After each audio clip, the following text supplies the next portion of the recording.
Se você se informar e começar a lutar a favor dos seus direitos, a gente muda o mundo, né?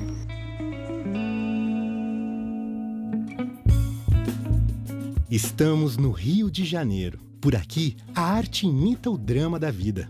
No palco, trabalhadores, donas de casa, gente comum vira protagonista. Um enredo onde os papéis sociais são redefinidos.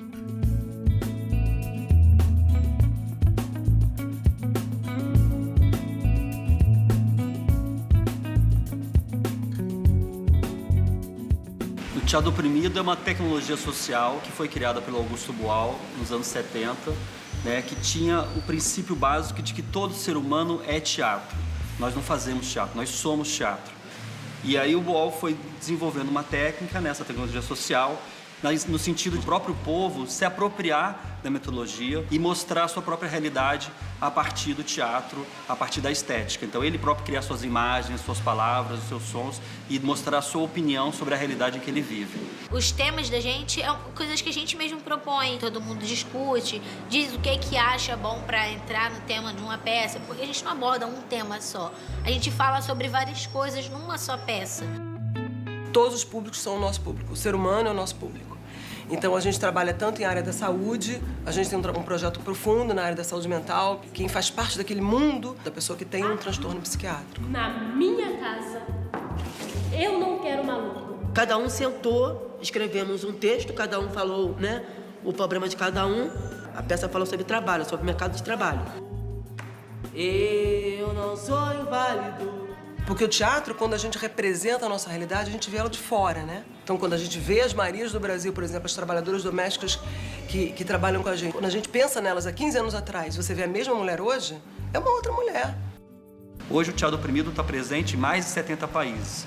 Desde a Palestina, a gente tem um grupo muito forte de Moçambique, e hoje são mais de 150 grupos de teatro oprimido que trabalham em Moçambique, principalmente com a questão da AIDS. A gente tem grupos de internet que a gente faz, onde a pessoa manda um material e que é coletivo também, que é interessante. Então, às vezes, uma pessoa que faz um trabalho de teatro oprimido lá em Porto Alegre manda um material para um grupo que tem várias pessoas do país e uma pessoa lá de Belém, de Teresina, de onde for, vê aquela experiência e pode também aprender com isso.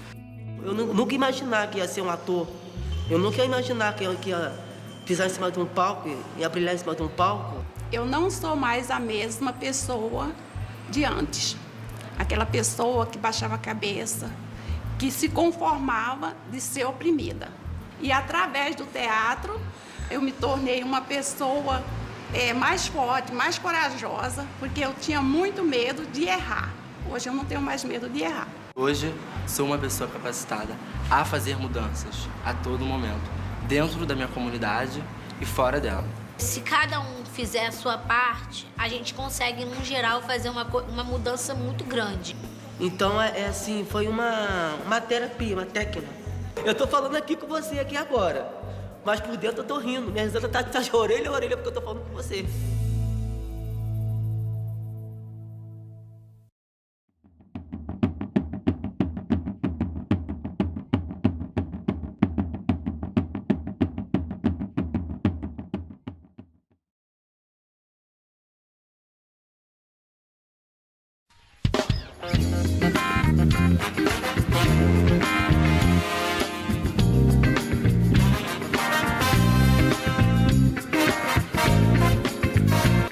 Sempre todo mundo me respeitou, Dona Antônia pra lá, Dona Antônia pra cá, mas eu procuro o meu lugar.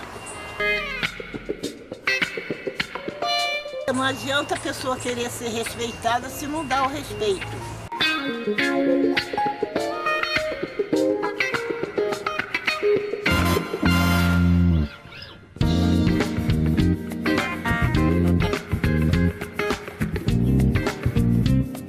Então, essa é a continuação do protesto A Gente pela Gente, que começou lá no Morro da União, com as moradoras do Morro da União, e o complexo todo aderiu. A gente subiu o Morro do Africano para poder ajudar todas as outras moradoras.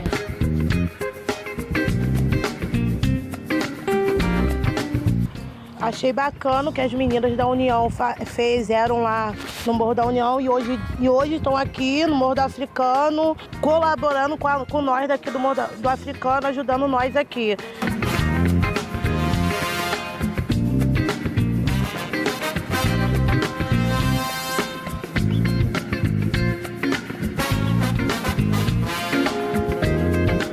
E esse protesto é o OCA, né? Que é um protesto cultural, uma contra-ocupação, que a gente vai estar realizando e descendo o morro.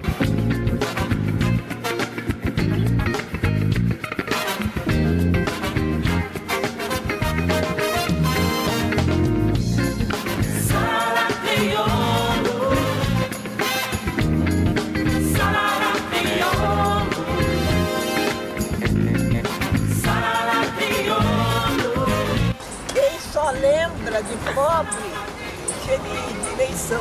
Acabou a eleição, acabou o pobre. Uhul!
O teatro do oprimido é um método sistematizado por Augusto Boal, um brasileiro, dramaturgo, pensador, né, que sistematizou esse método que hoje está no mundo inteiro. E ele é muito simples. Por que ele está no mundo inteiro? Porque ele é baseado numa lógica do teatro como essência humana. Ou seja, o teatro é uma capacidade que nós todos temos de desenvolver.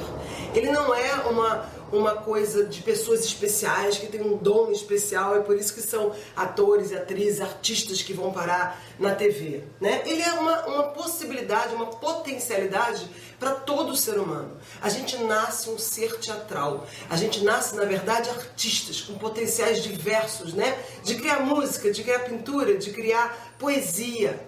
A gente vai sendo, como o Boal falava, desalfabetizado ao longo da nossa história. Assim como a gente é alfabetizado nas letras, a gente acaba sendo desalfabetizado nesses canais sensoriais que a gente tem, né? Nesses canais de passagem, de som, de imagem, né? Esses canais que nos fazem nos tornarmos comunicativos e expressivos com o mundo. A gente entende o mundo através de canais sensoriais e a gente se comunica com ele através dos mesmos canais. A vantagem e a beleza e assim, a potência do teatro é que ele também, quando a gente constrói uma cena, o que acontece? Através dos meios sensoriais que eu falei, quando a gente constrói uma cena, a gente se vê do lado de fora, né? A gente fica aqui e a gente olha a gente representando, a gente vê um personagem. E essa possibilidade de nos vermos do lado de fora da gente também nos dá a possibilidade de a gente ampliar a nossa visão. A gente entender que o mundo pode ser mexido. Eu posso transformar aquela história, aquela minha vida, aquela situação. O mundo não precisa ser estável, né? Ele pode ser transformado, até porque do jeito que tá, não tá bacana, né? Ele é muito opressivo. A gente vive numa sociedade, não só brasileira, mas a mundial, extremamente opressora, extremamente preconceituosa, racista, homofóbica, machista, baseada, na maioria das vezes, no sistema patriarcal, capitalista, branco, que mata. Então a gente tem que transformar. Vamos nos olhar de fora e tentar mexer. O Boal foi criando, foi descobrindo, foi sistematizando o TO, o teatro do oprimido, pela passagem que ele fez no mundo inteiro. Em boa parte desse mundo, né? Na América Latina e na Europa em especial, na verdade. Nessa sistematização, existem muitas técnicas diferentes. Muitas partes. Existem princípios, técnicas e as metas do TO. Para isso ficar um pouco mais simples e mais didático, pedagogicamente bacana para a gente poder apresentar o teatro do oprimido, a gente foi criada uma metáfora para ele. A metáfora é uma árvore. Não tem nada melhor do que um ser vivo para representar esse método, né? Porque ele está vivo. Ele, ao mesmo tempo que ele se coloca naquela árvore, a gente tem a possibilidade de aprofundar as raízes, né? E também expandir as copas. Então, é isso que eu vou começar a mostrar para vocês. Primeiro, começando pela raiz, tá? A gente vai começar pela raiz. Vamos lá. E na raiz do TO, o que a gente vai encontrar? A gente vai encontrar justamente o que eu falei do início, a estética do oprimido. Porque a ideia do trabalho do teatro do oprimido é a gente trabalhar com as possibilidades que cada um tem, as suas potencialidades. Então, os 3 canais principais para o teatro do oprimido são a palavra, que é inerente ao ser humano, né? É importante, só o ser humano usa a palavra, os outros animais eles não têm essa capacidade de usar a palavra, eles usam outro tipo de linguagem. Também o som e também a imagem. São esses 3 canais que eu vou escrever aqui para a gente ficar bem ligado. O som, a palavra, a linguagem humana, por essência, né? O som.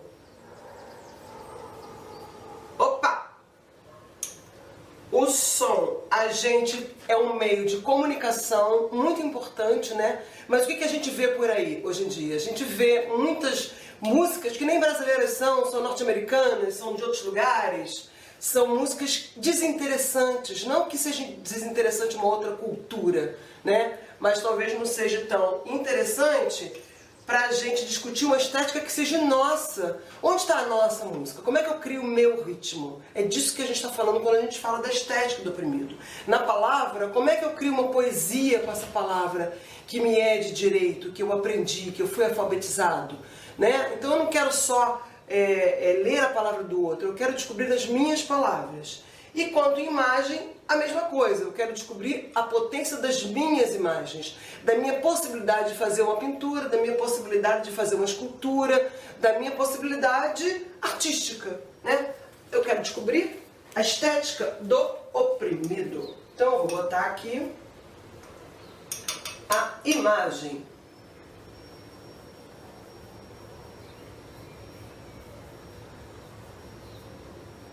E aqui, nesse cantinho, a palavra. Então aqui, vocês estão vendo os 3 canais de comunicação através da estética do oprimido. Todo o restante da metodologia, né, as demais técnicas, elas vão se completar nessa árvore, através do tronco e das copas, que eu vou pintar agora.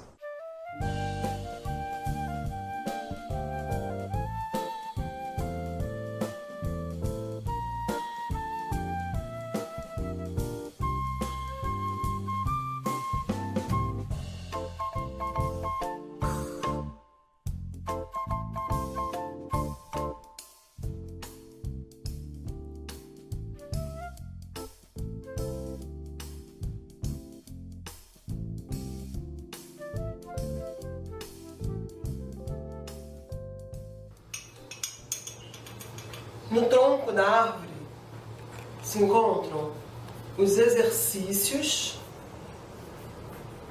e os jogos do teatro oprimido, que são muito usados, né? Muita gente usa em educação formal e não formal. Os exercícios de jogos, eles são muito importantes para começar qualquer tipo de trabalho. Os jogos e exercícios do Teor, eles foram sistematizados pelo Boal ao longo da sua história. Então tem jogos de infância, tem brincadeiras e tem jogos que foram criados por ele e os seus coletivos com os quais ele trabalhou. Por exemplo, o Centro Teatro Oprimido, do qual eu também faço parte, né? Então, a gente bota no tronco. Qualquer uma das técnicas, você vai precisar passar por exercícios de jogos, né? Para você desmecanizar o corpo, para você entender o corpo como uma linguagem comunicativa, não só o corpo, né? Como a voz e todas as partes que fazem parte do nosso ser físico. E também para entender a arte e o teatro como uma linguagem possível de expressão, de discurso, certo? E com relação às técnicas, o teatro oprimido ele inicia a sua viagem, a sua conformação no Teatro de Arena. Boal era diretor do Teatro de Arena de São Paulo, né? Ele se formou em Química, mas foi estudar nos Estados Unidos, estudou no Actors Studio com o John Geisner e volta a convite do Zé Renato para fazer a direção do Teatro de Arena. Isso na década de 50. Quando volta no Arena, a ditadura estoura e começa a censura a ser muito forte, muito intensa em cima do Arena. E eles têm dificuldade de apresentar seus espetáculos, porque não era permitido, né? A arte, como sempre, é a primeira coisa a ser cortada, banida, censurada, né? A gente já sabe por quê. Então, o que acontece? Ele havia trazido lá dos Estados Unidos uma proposta próxima, ele lá nos Estados Unidos tinha entendido, trazido para cá, percebido, não sei bem o verbo que vou usar, mas o Living Theater, que é o teatro vivo, né, que já veio da União Soviética e foi parar nos Estados Unidos, teve um movimento grande na década de 30. E ele acaba renascendo no Brasil através do Teatro de Arena, que acredito o Boal tenha trazido isso na mala, essa papelada e esse teatro vivo. O Arena pega, o núcleo 2, especialmente do Arena, essas técnicas, resolve remontar. Por quê? Como eles não conseguiam fazer espetáculo no teatro, porque tudo era censurado, eles pensaram, por que a gente não pega as notícias de jornal que estão aí? As notícias já passaram pela censura, então elas já foram aprovadas. Então a gente pode trabalhar em cima de um texto que já existe. Trabalhando em cima desse texto que já existia, eles iam apenas fazer o quê? Mostrar o que estava por trás da notícia. A notícia não mostra exatamente o que é a realidade, né? Mas ela escamoteia, ela camufla, ela esconde. Então a proposta do teatro jornal, que hoje são diversas técnicas, em torno de 12, é revelar o que a notícia não está dizendo. Então o teatro jornal foi a primeira técnica do teatro, considerada do teatro do oprimido, e ela se encontra bem aqui. Teatro jornal. História da ditadura. Isso é 70. História da ditadura mais forte, que é o que eu quero dizer, história da ditadura não, mas ela se torna mais intensa. Boal é preso, torturado e enfim ele precisa fazer um exílio fora do país. Ele se exila em vários países da América Latina, em especial na Argentina. E ele começa a desenvolver trabalhos naqueles países da América Latina. No Peru, ele participa de 2 projetos muito importantes, né? E que vai gerar uma segunda técnica. Ele começa a trabalhar num programa chamado Programa Ao Fim, programa de alfabetização intensa para jovens, programa de alfabetização intensiva de adultos. Isso. E esse programa era um programa baseado na pedagogia do Freire. O Freire já tinha se exilado da América Latina, ele já tinha, o Paulo Freire, expandido a sua proposta da pedagogia do oprimido para lá. E esse programa usa a pedagogia do oprimido de Freire. E a proposta era trabalhar com diversas linguagens e com diversas etnias. Eram comunidades que falavam linguagens completamente distintas uma das outras. Boal chega ali e pensa, como que eu vou trabalhar teatro com essas pessoas que não entendem o que eu falo? E eu mal falo espanhol, porque a língua de berço do Boal é o português, certo? Então ele se encontra naquela situação e o que ele percebe? Vamos falar com os corpos. E ele cria o que a gente chama, ou sistematiza, o que se chama teatro-imagem. Ou seja, vamos usar para fazer teatro somente a nossa linguagem corporal. São um conjunto também de técnicas que vão trabalhar com o corpo. Não tem palavra, não tem linguagem verbal. Ainda no Peru, Boal também trabalhava com os campesinos, né, com as comunidades campesinas ali do Peru, e ele fazia uma coisa que chamava dramaturgia simultânea. Ele montava uma cena, um espetáculo com atores profissionais, mas baseado na história dos campesinos, e apresentava.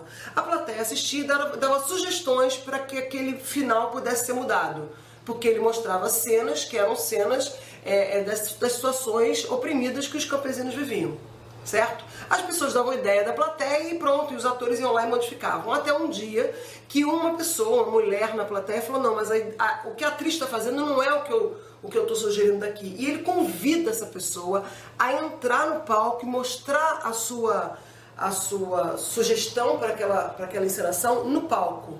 Isso faz uma transformação radical, né, no teatro do oprimido, no teatro mundial, na história do teatro. Se rompe totalmente a barreira entre palco e plateia. Quando ela pisa naquele palco, a barreira é rompida, né? Não existe mais quarta parede, não existe mais nada que impeça o espectador de se transformar, estar na expectativa de atuar, né? Se transforma em espect-ator, que é uma das bases do teatro do oprimido. Sempre na busca, o Boal sempre na busca da gente tentar fazer um teatro que fosse do oprimido,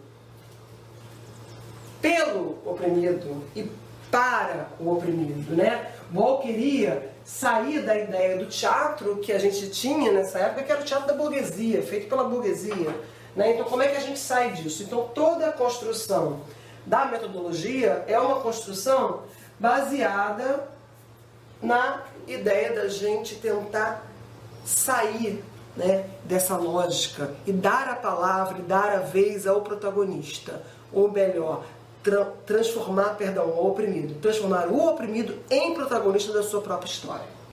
Então, aí daquela dramaturgia simultânea, ele surge o que veio a ser conhecido como teatro-fórum, que é, na verdade, a técnica mais usada no mundo inteiro. Assim. O teatro-fórum é a técnica que mais se expandiu pelo mundo.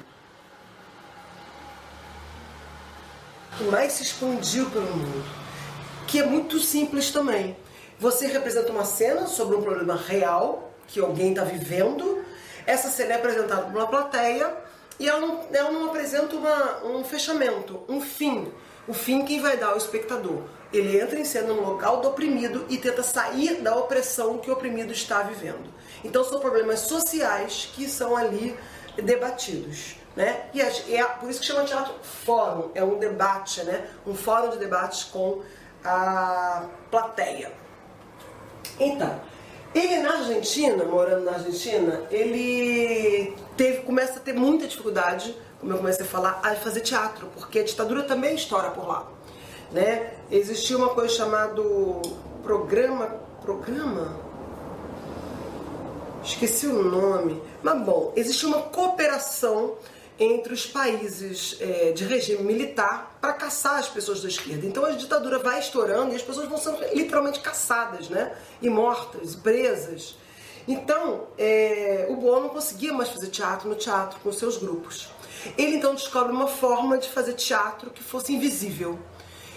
Ele vai para a rua, monta uma cena que se apresenta, é possível ela acontecer na realidade naquele local e apresenta. As pessoas que estão na plateia, né, ou na rua, naquele ambiente, elas não sabem que elas são espectadoras, né? Elas não sabem que elas são plateia. Então o que acontece com isso? A gente consegue horizontalizar uma determinada discussão. Então se leva para a rua um tema importante, um tema de debate, um tema que se pretenda discutir uma opressão, que é a proposta do teatro do oprimido. Aquelas pessoas assistem e não sabem que participam de um teatro, então elas acabam entrando no debate. E a gente fica com um teatro horizontalizado, em que o ator não tem mais poder e atriz do que o espectador, né? Todo mundo consegue debater, dando visibilidade a algum tema que estava invisibilizado, né? Então a isso se deu o nome de teatro invisível, a essa técnica, tá? Quando já não dava mais para ficar no Brasil, no Brasil não, na América Latina, quando não era possível mais ficar na América Latina por conta da ditadura que foi estourando nos países, Boal se exila em Portugal e logo em seguida ele se exila na França. E ele mora lá há muitos anos. E na França, quando ele chega lá, o que ele percebe? Os cidadãos franceses não tinham a polícia, né? Os militares correndo atrás das pessoas. Então o opressor principal não era a polícia, não era o regime militar. As opressões das pessoas estavam lá dentro da cabeça delas, estavam internalizadas. As pessoas sofriam de coisas como medo do escuro, medo da noite, medo de ficar no local sozinho, medo de lugar fechado, e ele não conseguia compreender aquilo. Só que o Boal é extremamente generoso, e ele tenta então entender aquilo. Já que lá ele não conseguia trabalhar com teatro fora, teatro invisível, jornal, eu vou ter que trabalhar entendendo o que essas pessoas estão me dizendo. E ele cria, junto com a esposa dele, Cecília Tomin, uma série de técnicas para trabalhar o lado introspectivo do ser humano. Para quê? Para entender essas opressões que estão internalizadas, que estão subjetivas na gente, mas que elas partem também de questões sociais, né? E ele cria um conjunto de técnicas, qual ele dá um nome super lindo de arco-íris do desejo.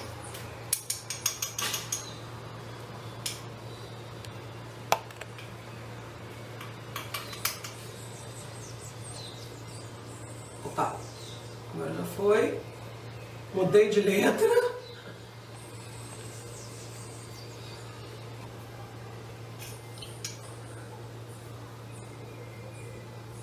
Tá? Que é esse conjunto de técnicas que ele usa bastante na Europa, ainda é muito usado, que se coloca ali. No início da década de 80, né, começa a ver a abertura política. Então a gente já tem instaurado, tem o movimento Diretas Já e tudo mais. Então o Boal resolve, a convite do Darcy Ribeiro, né, na verdade um plano que ele fez com o Darcy Ribeiro, voltar para o Brasil, retornar para o Brasil para instaurar um projeto chamado a Fábrica de Teatro Popular, que era feito nos CIEPs, né? Darcy Ribeiro era secretário de Educação nessa época, no governo Brizola, Leonel Brizola. Boal volta, cria um grupo de pessoas, de animadores culturais, forma essa fábrica, que era apresentações de espetáculos de cenas de teatro fórum nos CIEPs do Rio de Janeiro. Esse grupo, quando termina o projeto, porque claro, vem outro governo e aí os governos não dão continuidade aos projetos passados, esse grupo resolve dar continuidade não exatamente no projeto da fábrica, mas na construção de um centro de teatro do oprimido. Boal topa, e aí é criado o CTO, o Centro de Teatro do Oprimido, em 1986. O centro continua fazendo suas ações políticas, a criação de grupos populares, agora não só aliados a CIEPs, né, mas grupos de diversas áreas, de professores, de educação, de ambientalistas, que é o caso que eu vi, grupos de bancários, e ele junta esses grupos populares em manifestações políticas através dos espetáculos de teatro fórum. A gente passa pelas Diretas Já, né? Vem o movimento das Diretas Já, vem Lula para a presidência, não ganha, quem ganha é Collor, só que Collor de Mello se enfia logo numa corrupção danada.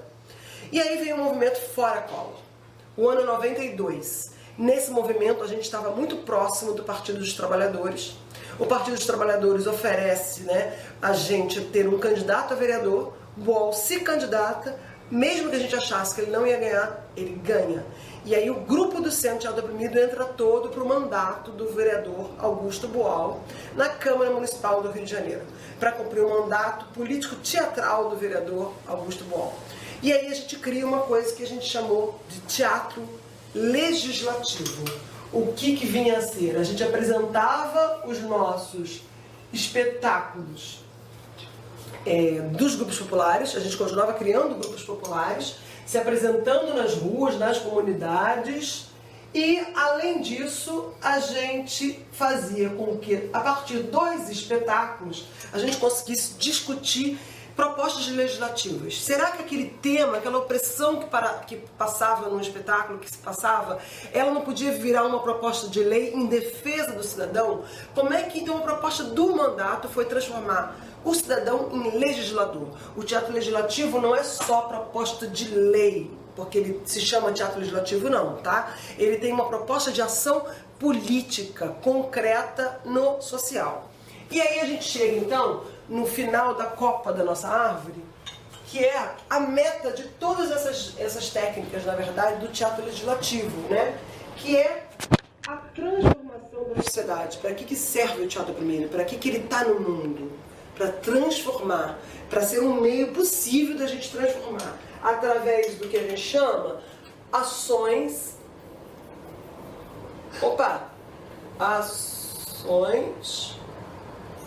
sociais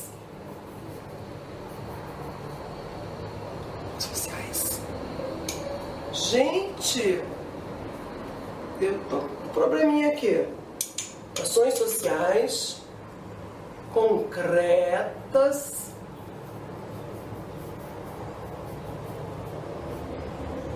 e continuadas. Ou seja, a gente tem que fazer uma ação e não parar, né? Se eu faço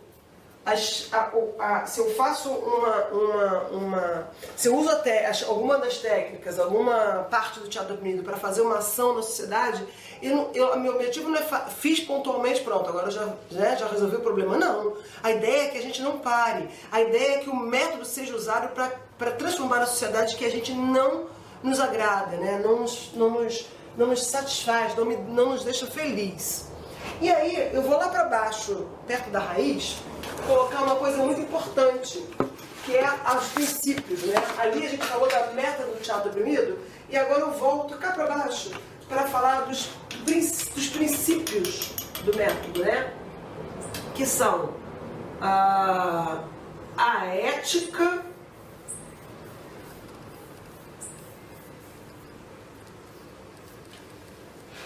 que para o teatro oprimido é o direito de cada um, né? O direito de estar no mundo eticamente. Eu preciso ser justo com o outro. Não precisa estar na lei para ser ético, né? Não precisa ser moral. Porque, por exemplo, a escravidão já foi moral, certo? Mas ela jamais foi ética. Então, a ética para o teatro oprimido é conseguir ser justo, mantendo o direito de todo mundo, seres humanos e demais seres vivos também. E solidariedade é o outro princípio do teatro oprimido, né? Outra base, outro fundamento.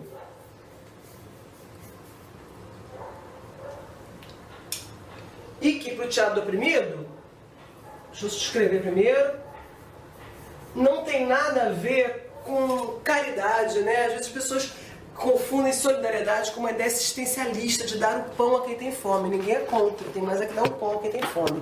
Mas a gente fala de ser solidário é correr o mesmo risco, é dar a mão, é estar junto, né? Pensar junto com aquele oprimido como a gente pode sair dessa situação em que ele se sente, que ele se percebe opressor, né? Se você a pessoa sendo homem, como é que o homem pode se solidarizar com a mulher para estar na luta contra o machismo e contra o patriarcado? Como os brancos e brancas podem se solidarizar com os negros e negras para estar na luta contra o racismo? É dessa solidariedade que a gente está falando, tá?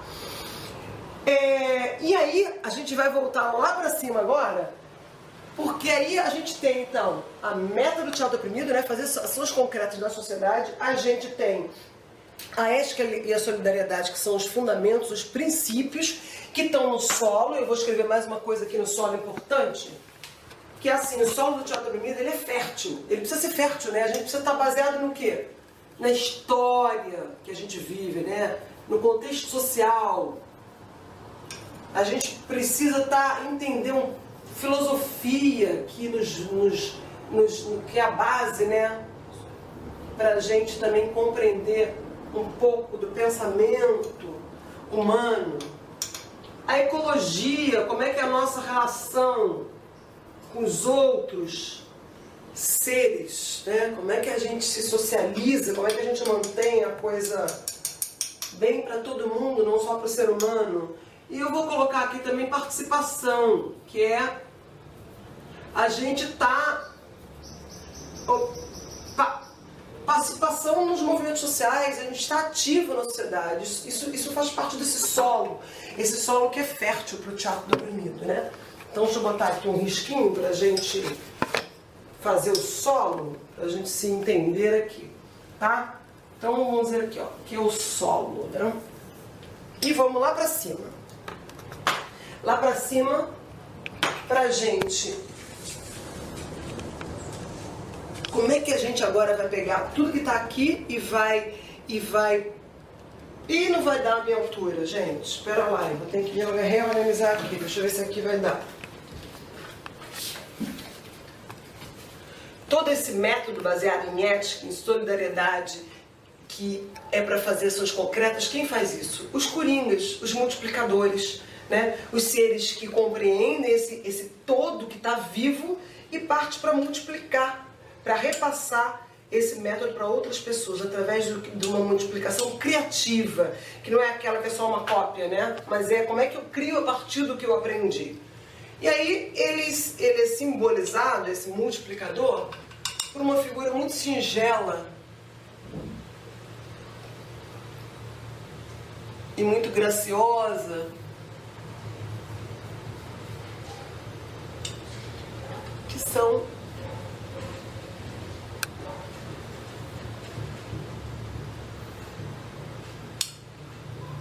os nossos queridos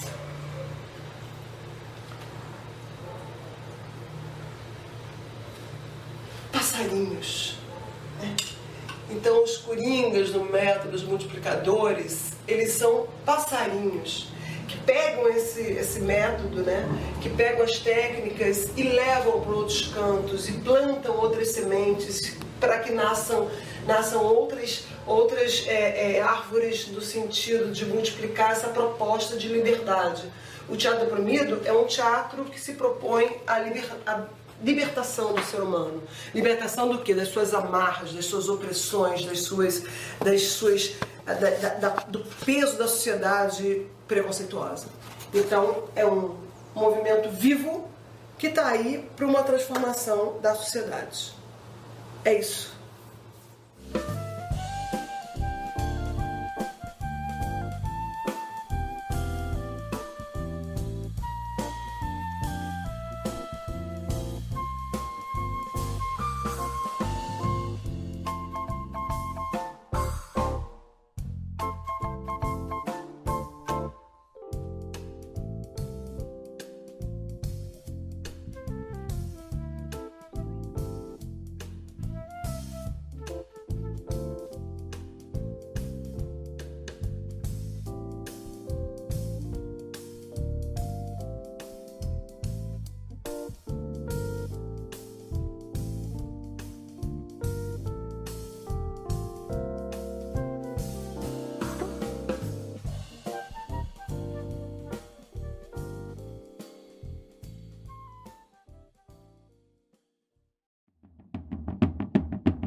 Programa Cultura Presente nas Redes. Apresenta Augusto Boal e o Teatro do Oprimido, com Gel Brito, Coringa do Centro de Teatro do Oprimido.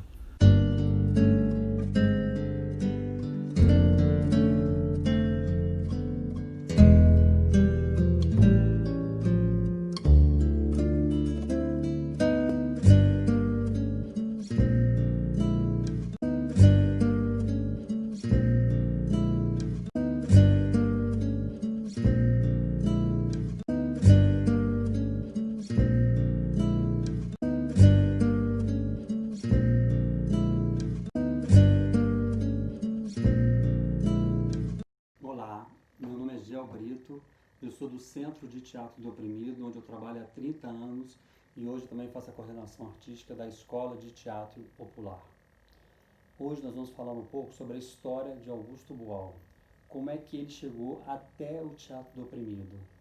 É todo um processo dele, desde quando ele nasceu, em 1931, até 1971, quando ele cria a primeira técnica do teatro do oprimido, que é o teatro jornal.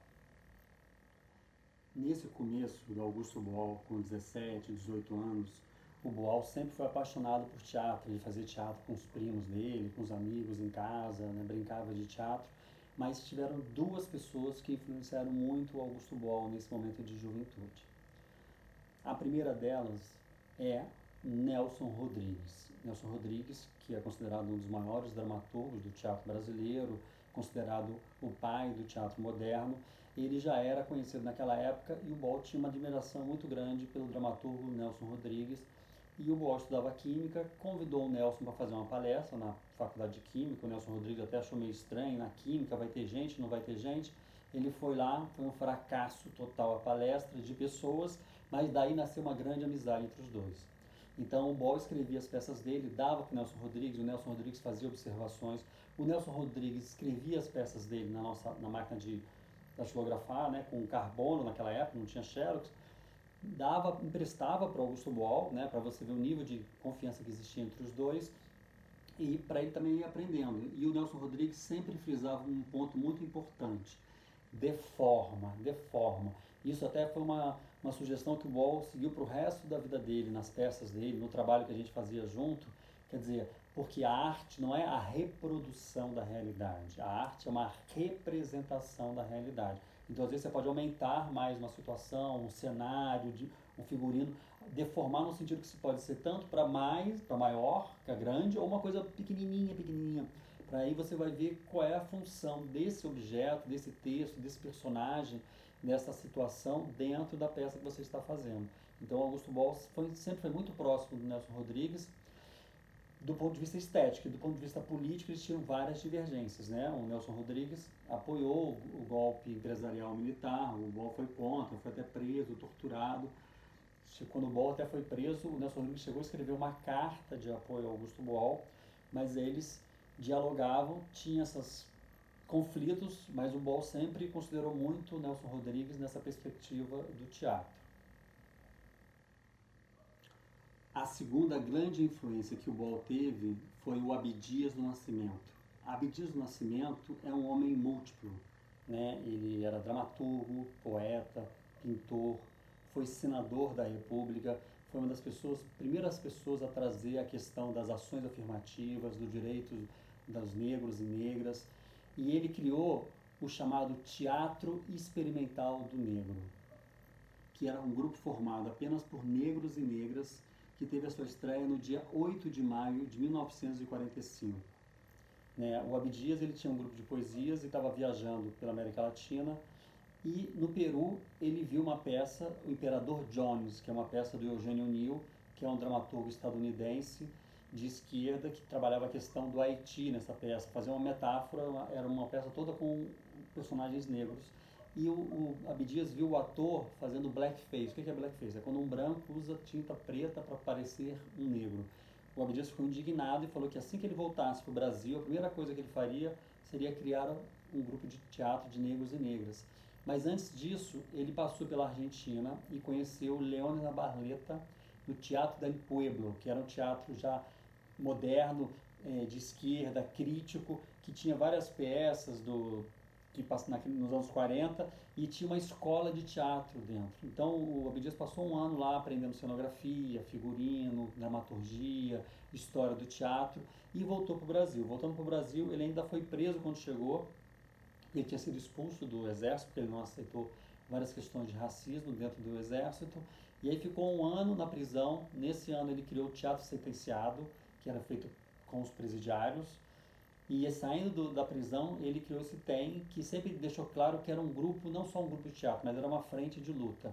Com o TEM, o Boal se aproximou, eles eram grandes amigos, o Boal brincava que ele era o amigo mais velho dele, e o Boal escreveu várias peças para o TEM, né? A Filha Moça, O Logro, O Cavalo e o Santo e O Laio se Matou. O Laio se Matou é a mais elaborada, né? O Boal tinha 21 anos, e todas elas se passam no universo negro com personagens negros. Quando Laio se matou, é uma peça que o Boal pega a história do Édipo, né, e a história do Candomblé. Então ele faz uma mistura onde o Laio é o protagonista e não a Jocasta, nem o próprio Édipo, e você não tem o oráculo, né? Na verdade você tem a mãe de santo. Então é tudo passado dentro de um terreiro de Candomblé. Então é uma grande mistura, uma grande invenção do Augusto Boal, que o Sábado Magal, até esse crítico, ele faz uma crítica no jornal do Diários Cariocas, em 1951, 52, falando sobre essa peça, nasce um novo dramaturgo. Então, e o Boal sempre dizia que o Abdias foi muito importante para ele, porque o Boal, ele via o racismo, né? Ele morava na Penha, morava perto de uma fábrica com operários, onde a grande maioria eram negros, como a maioria dos trabalhadores brasileiros, e ele via aquele racismo, não gostava, mas não entendia. E ele disse que o Abdias foi fundamental, não só para ensinar teatro para ele, mas principalmente para ensinar para ele como é que era o processo do racismo, o racismo estrutural, que está conectado com a questão do capitalismo, por que existe racismo, por que as pessoas são racistas. Então todo esse processo foi muito importante para o Boal nessa caminhada dele de transformação do teatro e da política.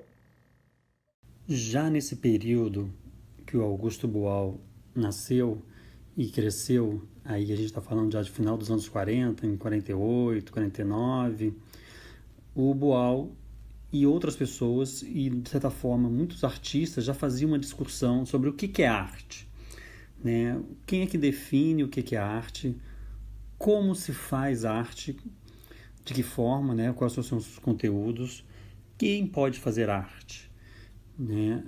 Então, essas são debates, na verdade, que até hoje existem, são perguntas contemporâneas. Quando você vai no museu, a arte africana está em que local desse museu? Quem é que está por trás dos quadros? Quem é que está pintando os quadros e quem é que está sendo pintado? Então, tudo isso são debates que já existiam nessa época.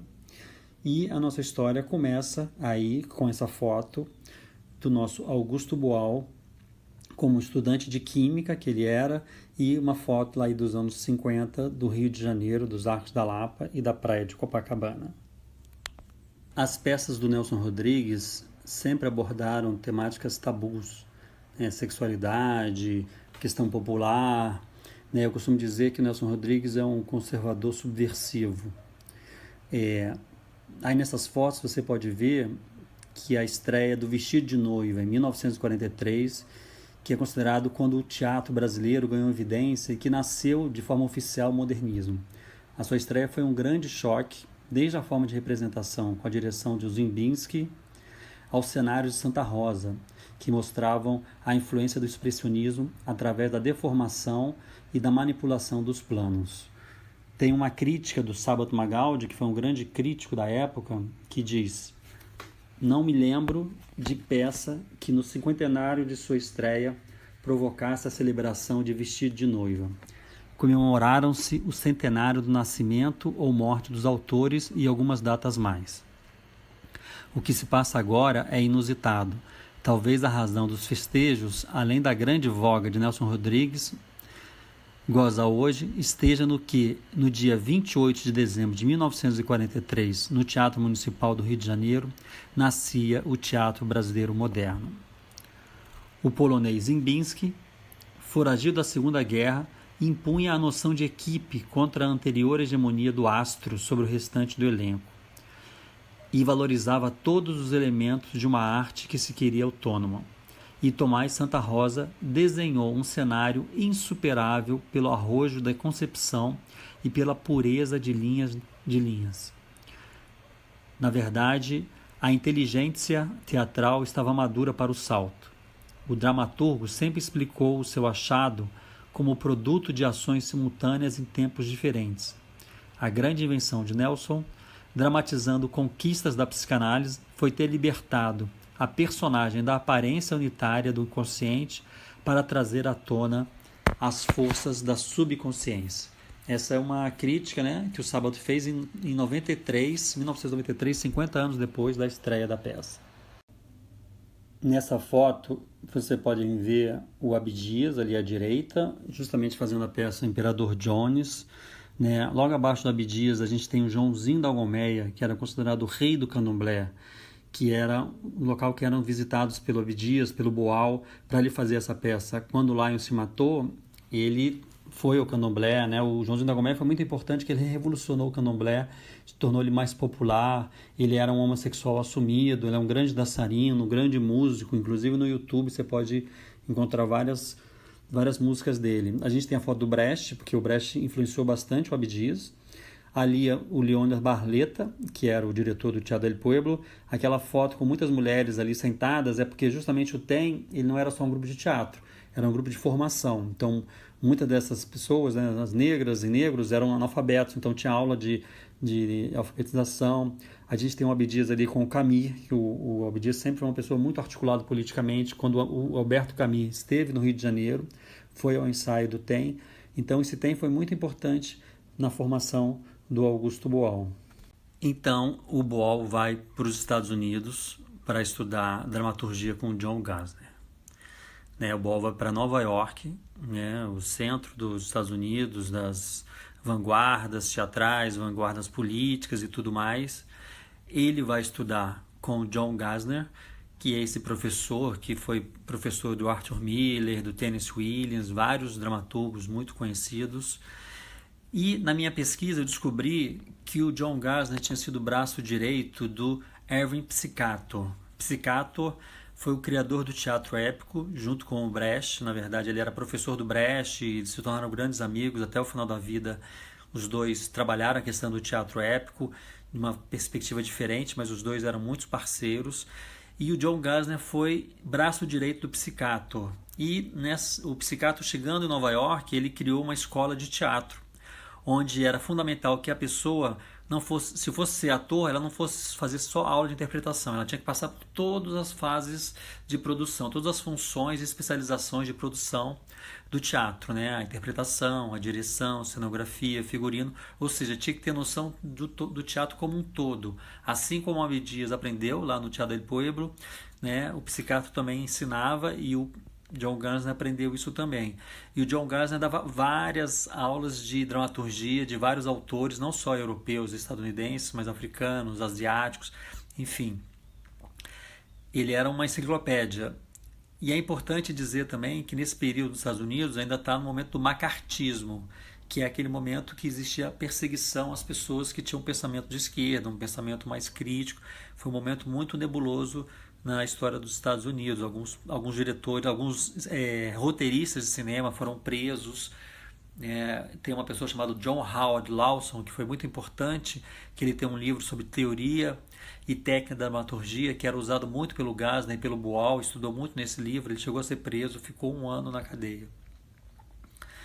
Um outro professor que foi muito importante para o Augusto Boal foi o Norris Hunton.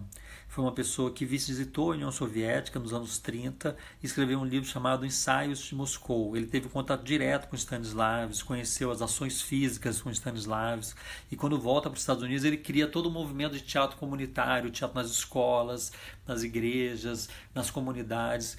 Então essa pessoa também foi muito importante para o Augusto Boal. E o Boal estudava muito, né? Nessa época ele ia para a biblioteca bem cedo e saía de lá à noite, estudou muito Brecht, lia de tudo. Ele ia muito ao teatro, tem até críticas de teatrais que ele escrevia para um jornal em São Paulo chamado Correio Paulistano. Então essa foi a parte, digamos, mais acadêmica, mais teórica do Boal. A parte mais prática foi uma conexão que o John Gassner fez com Lee Strasberg, que era uma das pessoas que trouxe o Stanislavski para os Estados Unidos, né? Ele fez parte de um grupo de teatro político chamado The Group Theatre, que nos anos 30 faziam muitas peças teatrais, trabalhavam, inclusive, vários grupos trabalhavam com teatro jornal, e ele também conheceu o Teatro de Arte de Moscou, conheceu o Meyerhold, conheceu várias pessoas na União Soviética quando esteve lá em 1934. Ele criou esse Acto Studio junto com Harold Kluman e outras pessoas, o Elias Kazan, e era uma escola por onde passava vários atores de Hollywood, como Marilyn Monroe, James Dean. Então o Boal foi nessa escola, aprendeu como é que eles trabalhavam em Stanislavski, que foi muito importante para ele ver os atores, ver o diretor dirigindo. Então, para ele aprendeu muito esse momento mais prático. O outro momento que eu estou chamando de movimentos sociais foi quando o Boal conheceu o Langes Hughes, que era um poeta negro muito importante até hoje nos Estados Unidos. As poesias dele são lidas, um poeta muito político, que ele escrevia várias peças, várias poesias dele foram lidas pelo Panteras Negras e tudo mais. O Ball ficou amigo dele quando ele foi fazer uma palestra na Colômbia. Eles trocaram peças, o Ball se apresentou como representante do TEM, o Langes Hughes passou a peça O Mulato para ele trouxe para o TEM para ele poder montar essa peça. O Ball entregou a peça O Cavalho Santo e outras peças que ele escreveu. Então eles se tornaram muito amigos, trocaram cartas até o final da vida do Langes Hughes no meio dos anos 60. Inclusive tem uma carta que o Ball escreve para ele, que ele fala sobre a Revolução na América do Sul, que foi uma peça que o Ball fez no Teatro de Arena, a primeira peça brechtiana, que ele se inspirou um pouco na peça do Langes Hughes chamado Heaven Simple, que é simplesmente um paraíso, que é uma peça que conta um pouco do cotidiano de um negro num bairro pobre. E o Langes Hughes foi muito importante porque ele era um poeta que revolucionou o jazz. Ele participou do Harlem Renaissance, que é o renascimento do Harlem, que trabalhou a questão da pintura, da poesia, várias coisas de uma estética negra. Então ele até hoje ele é muito considerado nos Estados Unidos. Então o Boal estava com um conhecimento acumulado muito grande desde o Rio de Janeiro e agora especialmente nos Estados Unidos, onde ele pôde estudar prática e teoricamente, né, onde ele pôde desenvolver inicialmente uma pedagogia, dramaturgia. No final da estadia dele, ele fazia parte de um grupo chamado Wrights Group e ele teve um concurso de peças na Colômbia e ele ganhou a peça dele. E aí eles montaram a peça no mesmo estilo que o Psicator fazia, que era do trabalho coletivo. Então as pessoas, os amigos dele fizeram os atores, fizeram a cenografia, fizeram o figurino, tudo junto, tudo de uma forma coletiva, né, uma produção totalmente coletiva. Então isso foi muito importante para o Boal também, botar literalmente a mão na massa. E aí o Boal volta para o Brasil em 1954. Então o Boal vai para São Paulo. Como eu falei, né, essa articulação do Sabato Magaldi com o Zé Renato, que já tinha criado o Teatro de Arena, que já era uma forma diferente de fazer teatro, né, onde as pessoas ficam todas ao redor, não é igual o teatro italiano, que fica um de frente para o palco e a plateia, né, uma coisa chapada. Lá chegando, o Boal encontrou uma turma da pesada, né, Jean Francisco Guarnieri, Vera Goertel, Oduvaldo Viana Filho, Cecília Thompson, várias pessoas que estavam loucas para fazer teatro, né? Eles já vinham da juventude comunista, do Partido Comunista, eles faziam teatro e queriam fazer um teatro diferenciado, um teatro popular, então juntou a fome com a vontade de comer. Mas eles não sabiam como fazer esse teatro muito bem. E a primeira etapa que tem é a que o Boal propõe, a questão dos laboratórios. Ele tinha aprendido Stanislavski, então eles estavam buscando uma nova forma de interpretação, uma interpretação mais brasileira. Então eles fizeram vários laboratórios. Uma coisa que hoje no teatro muita gente fala, naquela época praticamente não existia. Então eles iam para as praças, eles iam para os pontos de ônibus, iam para o circo, para ver como é que era esse brasileiro que eles queriam trazer para o palco. Então nesse processo eles montaram 3 peças, ainda com autores estrangeiros. A primeira peça foi uma peça do John Steinbeck, que é um autor de esquerda, que tem temáticas sociais, chamada Ratos e Homens, que é uma história sobre 2 camponeses que falam um pouco das problemáticas, das crises, do emprego, da dificuldade do trabalho no campo, que foi um sucesso muito grande, ganhou prêmio e tudo mais. Depois eles fizeram Júnior o Pavão, que é uma peça do Senno Casey, que é um irlandês, né, que era ligado também a um movimento de esquerda lá na Irlanda, que trabalha a questão, inclusive, de uma situação de família com uma pessoa que é um guerrilheiro do IRA, tem toda uma situação de matemática política também. E a mulher do outro, do Sidney Howard, que era um autor de esquerda, que ele é muito conhecido até hoje pelo roteiro de O Vento Levou. Então essas 3 peças foram um marco, e é importante dizer que essas peças, principalmente esses autores, o Boal de alguma forma já tinha visto lá nos Estados Unidos com o John Gansner, porque esses autores, o Gansner trabalhava junto com o Psicator no Dramático Workshop, né, onde ele era o braço direito da dramaturgia. Depois da interpretação brasileira, digamos assim, do ator brasileiro, né, porque na época você tinha o TBC, que era o Teatro Brasileiro de Comédia, que era o teatro da burguesia paulista italianado, onde as pessoas interpretavam de uma forma muito, digamos assim, caricata, não havia uma identidade com o brasileiro quando se via no palco, né? Tem até a história do Valmor Chagas que fala que ele foi no Arena e viu a peça, achou ótimo, achou maravilhoso, mas ele diz, isso não é teatro, isso é a vida. E o Boal dizia que isso para ele era um grande elogio. Mas depois dessa montagem desses 3 textos estrangeiros, chegou a hora de fazer textos nacionais.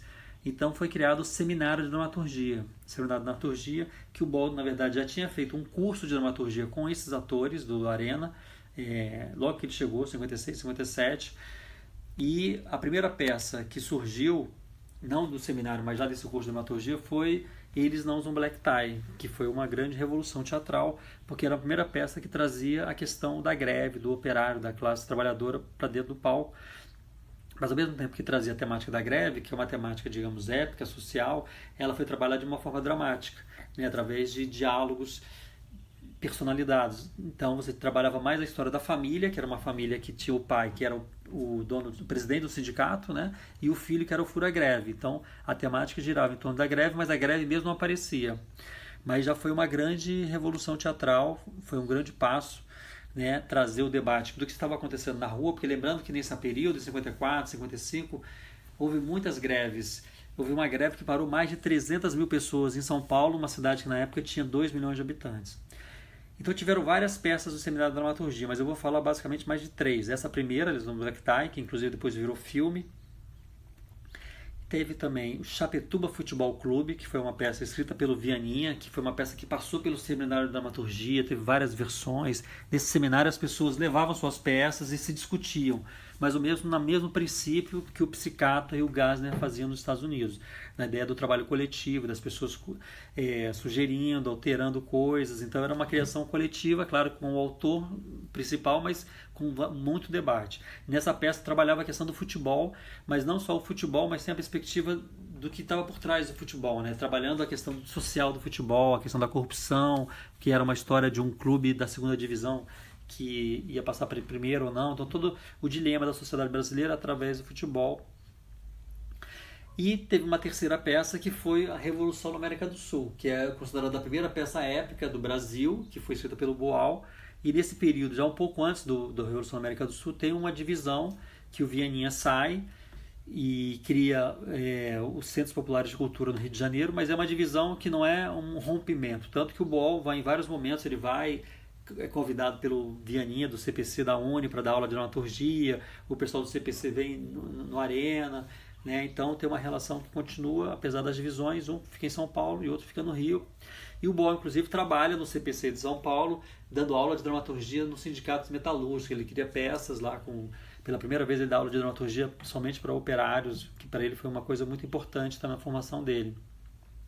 E uma outra coisa muito importante foi a peça Mutirão do Novo Sol, que foi uma peça que surgiu a partir de uma liderança do campo, né, que ele estava preso devido à rebeldia que ele fez em relação à situação do latifúndio, e aí ele vai para o Arena e ele acaba contando a história dele, e o Boal e o Nelson Xavier escrevem essa peça, e essa peça se torna um marco, porque ela vai ser apresentada, uma primeira peça, digamos, a partir de uma história de um próprio oprimido, e ela vai ser apresentada em 61 no Congresso Nacional dos Camponeses, com mais de 3 mil pessoas, e depois vai rodar vários CPCs, né, na Bahia, em Pernambuco, em Goiás, em vários locais ela vai ser usada e vai ser encenada.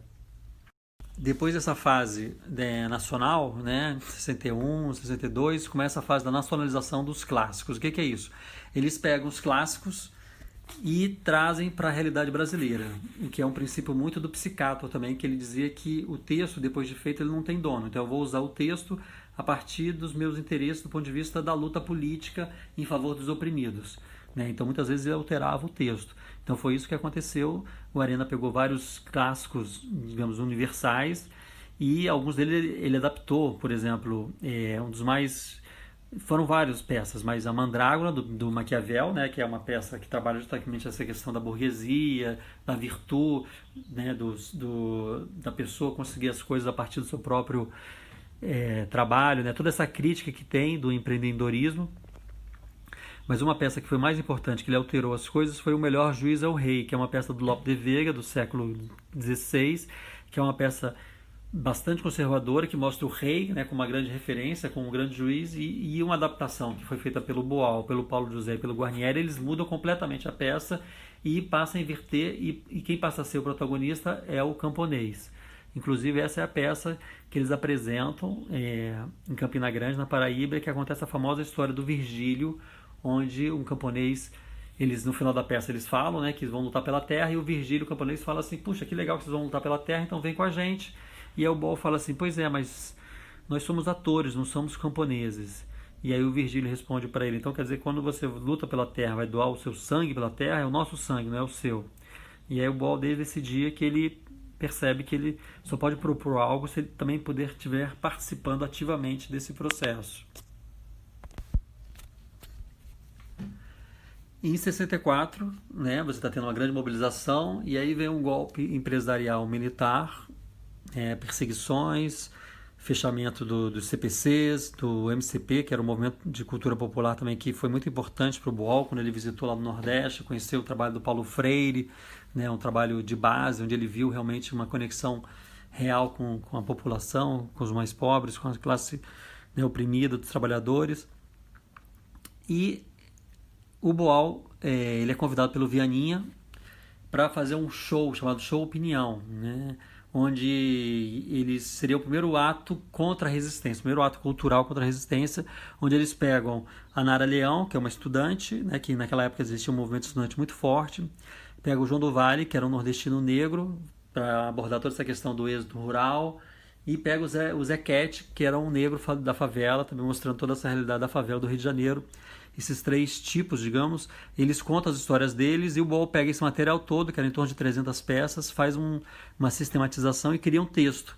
Então o Boal chama até de show verdade. Então é um primeiro teatro documentário praticamente, porque você pega a partir das histórias das próprias pessoas, então vai muito também na linha do Psicator, do Peter Weiss, que ele vai depois, inclusive, esse autor que surge depois do Psicator, foi parceiro dele, que ele tem um documento chamado Teatro Documentário, que é muito interessante.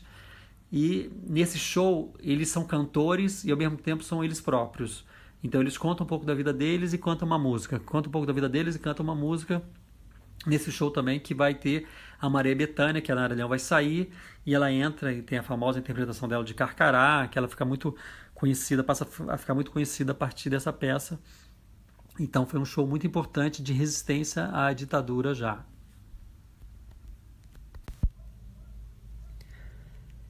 Dando continuidade a esse processo do musical, né? Então entrando mais esse elemento também, que é um elemento épico da música, comentando as cenas e tudo mais, o Boal volta para São Paulo, e aí eles criam a série Arena Conta. Então já não é mais uma pessoa contando, eles assumem que é um grupo contando uma história, e eles escolhem a história do Zumbi, o que é o marco também, né? Porque era uma liderança negra, escolhido pelo movimento negro, onde eles mostram a história do Zumbi dos Palmares, do Quilombo dos Palmares, da luta contra o racismo, contra a liberdade, contra os brancos, numa metáfora contra a ditadura, não só do Brasil, mas as ditaduras que estavam acontecendo naquela época em várias partes do mundo, a Guerra do Vietnã. Então é um espetáculo que faz um enorme sucesso, onde eles usam uma mistura de gêneros, né, onde ele cria o sistema Coringa, que surge na ideia de que as pessoas substituem, fazem vários personagens. Então, por exemplo, o próprio Zumbi, ele não é só um ator negro, ele pode ser uma mulher, pode ser um zumbi, um homem pode ser um zumbi, na ideia de que todos somos zumbis, todos podemos ser zumbis, todos podemos nos rebelar, né, contra as opressões em luta pela liberdade. Depois dessa peça tem o Arena contra Tiradentes ainda, que vai no mesmo princípio do sistema Coringa, que dá a mistura de gêneros, de estilos, com narração, com música, muitos elementos épicos. E o Boal ainda faz 2 shows do Sérgio Ricardo, que são muito conectados com a questão do Psicato, onde ele usa vários elementos de mídia, ele usa circuito interno de TV, ele usa slides, ele usa depoimentos ao vivo, ele faz uma entrevista com o Sérgio Ricardo, né, A Praça do Povo e Esse Mundo é Meu, que acontece em 65 e 68. Então esses são momentos marcantes do Arena, né, de muita luta e muita rebeldia. Em 68, a gente tem o que se chama do golpe dentro do golpe, né? O fechamento do Congresso, o recrudescimento da repressão aumenta ainda mais, e aí vários teatros são fechados, atores perseguidos, pessoas presas, mortas. E o Boal acaba, junto com um grupo de pessoas, um grupo de outros atores, grupos de teatro, criando a ideia da Feira Paulista de Opinião.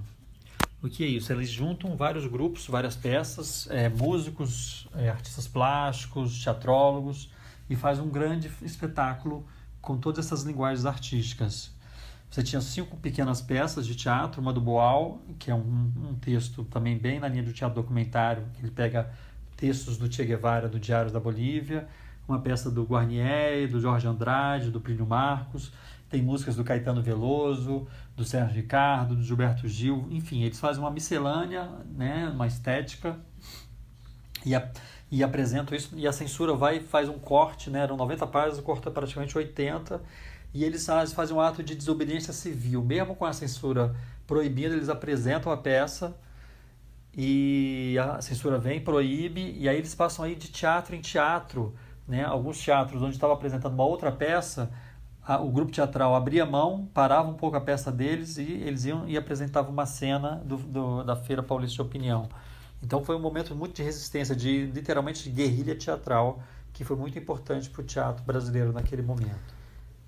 Então, como eu falei, você tem acontece uma perseguição às pessoas, os teatros são fechados, você não tem mais atores, não tem mais, as peças são todas censuradas, então o Boal vai pegar uma ideia que ele já tinha tido um tempo atrás junto com o Vianinha, que na verdade ele tinha visto já com o John Gassner, que é a questão do teatro jornal, que é uma técnica que não foi criada pelo Boal, que foi criada na Revolução Russa, que foi muito usado o teatro jornal para informar as pessoas, falarem.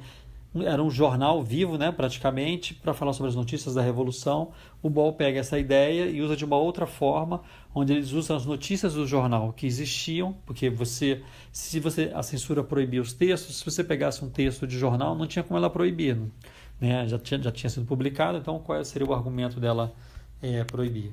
E aí eles montam grupos com Celso Frateschi, Denise Del Vecchio, Dulce Diniz, várias pessoas, Adriano Diogo.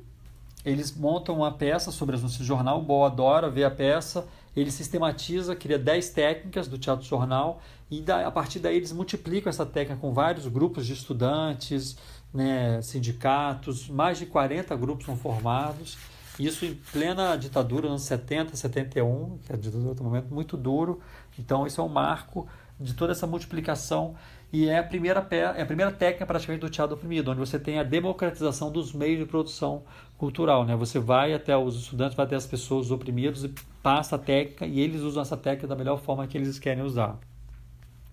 Então esse momento muito importante é praticamente o nascimento do teatro oprimido. Já nessa época, em 71, o Boal é preso, é torturado e é exilado. E aí ele parte para o seu... né? Ele vai para a Argentina, a companheira dele é na Argentina, ele fica um tempo lá, cria outras técnicas como o teatro invisível, o teatro fórum, mas o mais importante pensar aqui é que a partir dessa lógica do teatro jornal e a partir de todo o acúmulo que o Boal teve anteriormente, que ele cria o que ele chama de teatro oprimido, que é essa situação. A partir de uma nova realidade se cria uma nova técnica, né? Se você tem um novo problema, você não vai poder usar as mesmas formas que você usava antes. Você tem que criar uma nova técnica, uma nova forma de fazer teatro. Então esse é o princípio básico do teatro oprimido que existe até hoje, né? Que o teatro oprimido, como o Boal dizia, ele é vivo porque nós somos vivos. Então a partir de um novo problema, a gente cria uma nova técnica. E aqui vocês podem ver um quadro que eu fiz mais ou menos para poder entender um pouco todo esse percurso que teve justamente no Teatro de Arena, onde vocês podem ver lado a lado, né? Onde existia antes uma interpretação, digamos, mais europeia, e aí vem o Boal, cria a questão da interpretação brasileira, a questão do seminário de dramaturgia, e aí, porque o teatro TBC, que é o Teatro da Burguesia Paulista, também pega essa ideia e começa a fazer textos brasileiros, porque muitas vezes o que acontece no capitalismo? Você cria uma coisa, vem os opressores e se apropriam daquilo. Então é uma luta constante. E essa é a ideia do teatro oprimido, uma luta constante em favor dos oprimidos, com os oprimidos e para os oprimidos. Então, esse é uma pesquisa que eu fiz, né, que é fruto do meu mestrado lá na UF, para mostrar todo esse percurso do Augusto Boal até o teatro oprimido.